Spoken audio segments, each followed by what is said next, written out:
Madame, Monsieur, chers amis et fidèles compagnons de la chaîne Canal Innovation Bénin Plus, je vous salue. Aujourd'hui, votre chaîne préférée est allée à la découverte d'une ONG, entendue Organisation non gouvernementale.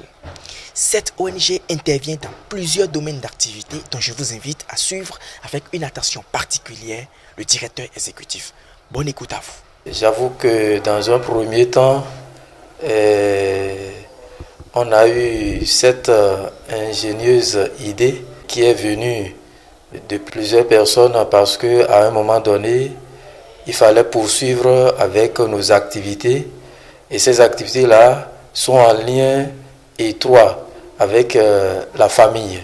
Et quand on dit la famille, c'est le socle même de la société. Il fallait travailler, non pas prendre un individu de la famille, mais prendre toute la famille entière. Donc voilà pourquoi nous avons parlé de famille. Et dans un premier temps, il faut dire que c'est la santé qui fait d'abord la famille. Et voilà pourquoi nous avons aussi parlé de la santé de la famille. Mais étant entendu que nous sommes sur le terrain béninois, nous avons parlé de famille, santé, Bénin.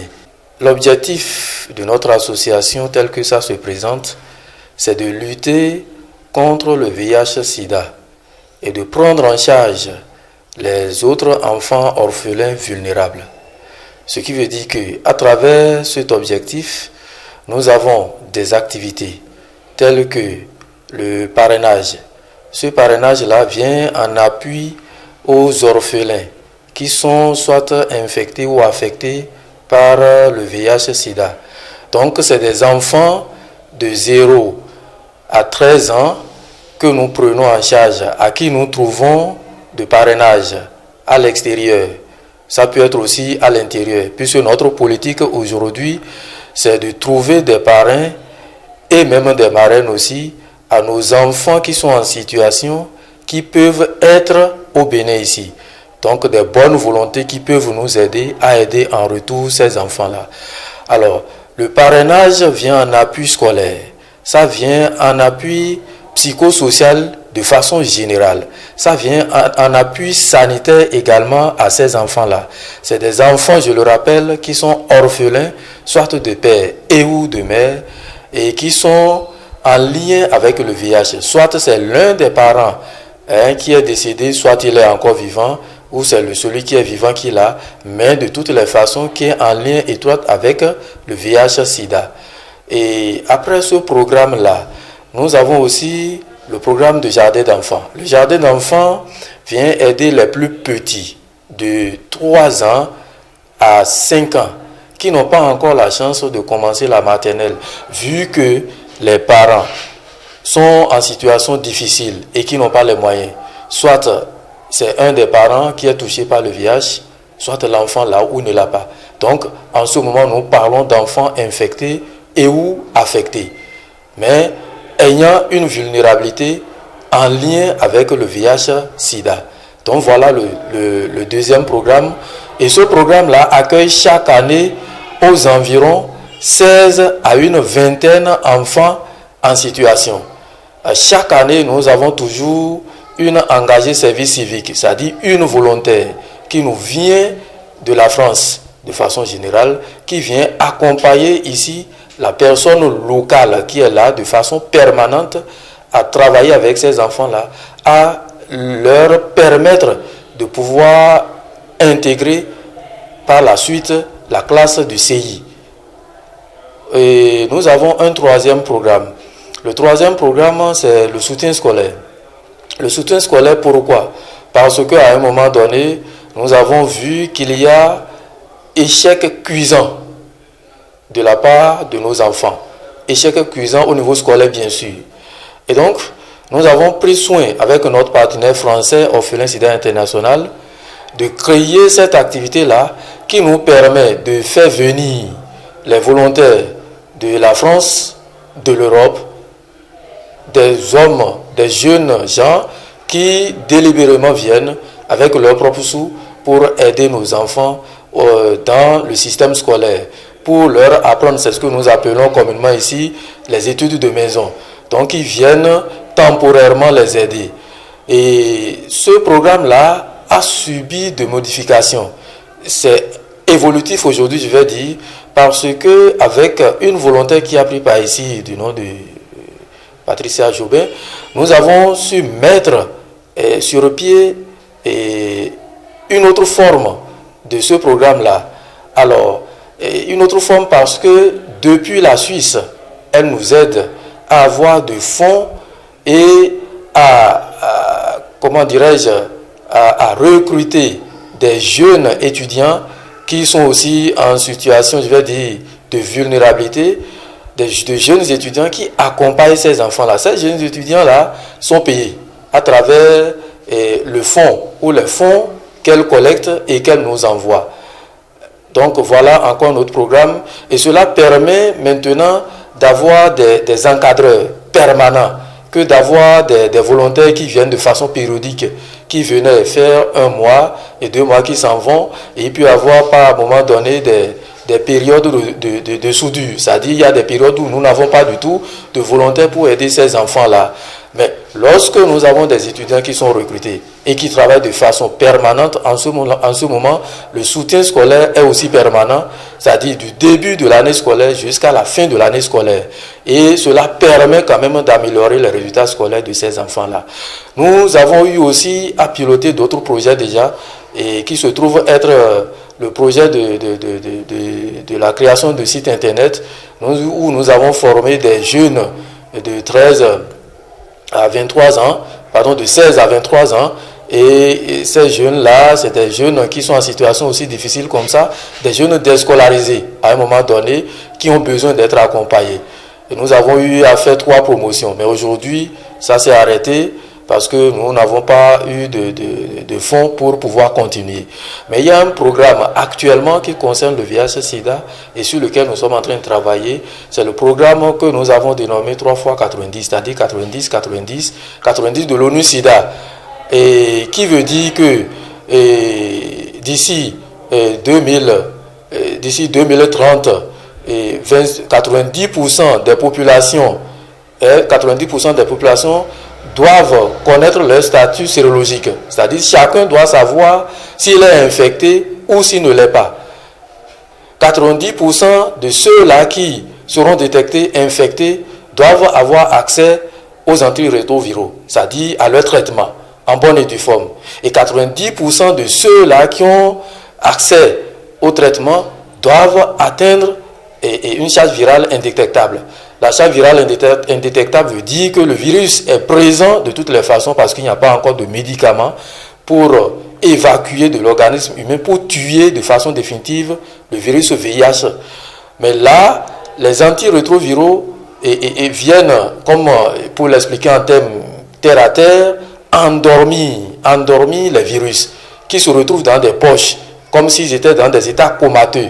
Et en ce moment-là, les virus ne sont plus en balade dans le sang, ils ne sont plus en lutte contre les T4. Je veux parler là des CD4, je veux parler des lymphocytes, je veux parler des soldats, comme nous le disons communément, les soldats du corps humain, c'est-à-dire ces cellules qui sont là pour lutter contre les différentes maladies qui pénètrent le sang humain. Alors voilà comment les antirétroviraux agissent. Et c'est l'objectif final, j'allais dire, même du dernier 90, c'est-à-dire à telle enseigne que le sujet malade, dans son sang, que la charge virale soit très minimisée. Voilà le dernier programme. Et ce programme, nous l'avons débuté en 2017 déjà.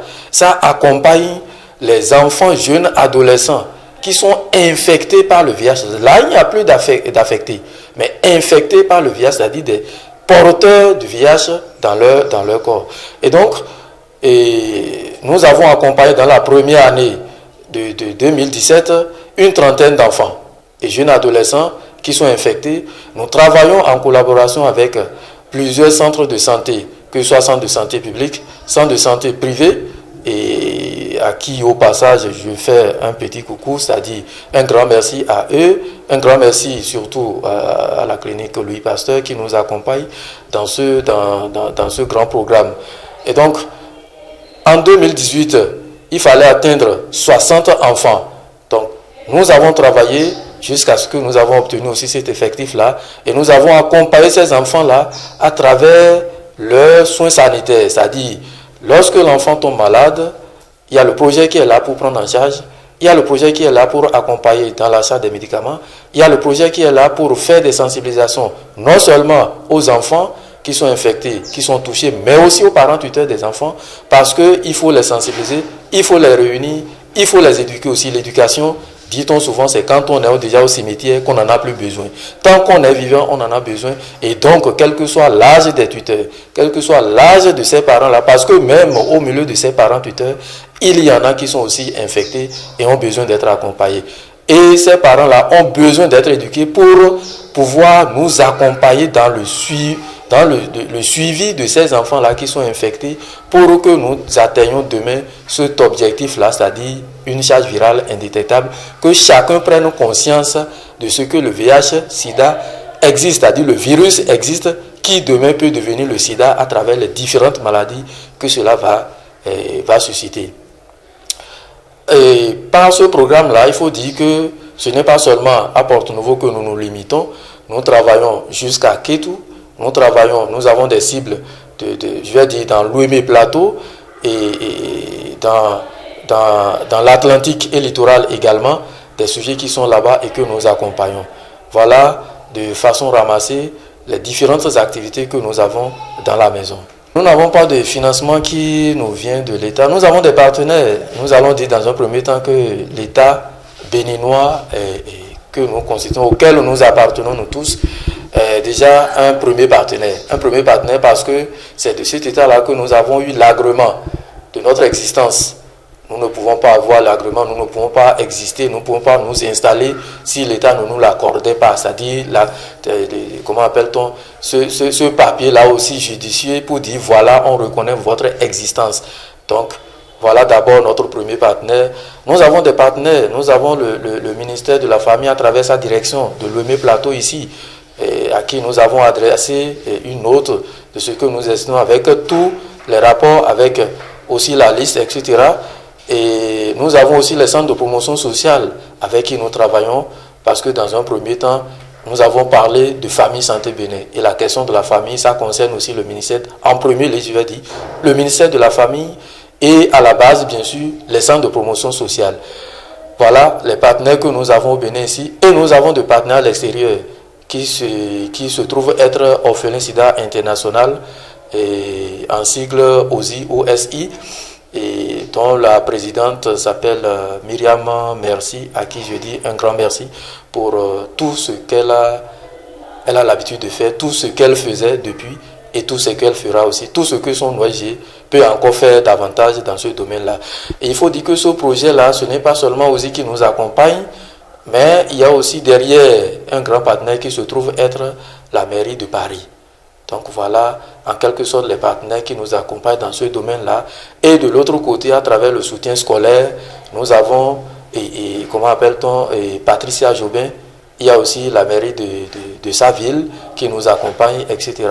Nous avons aussi des particuliers qui ont accepté parrainer des enfants, non pas à travers le partenaire OSI.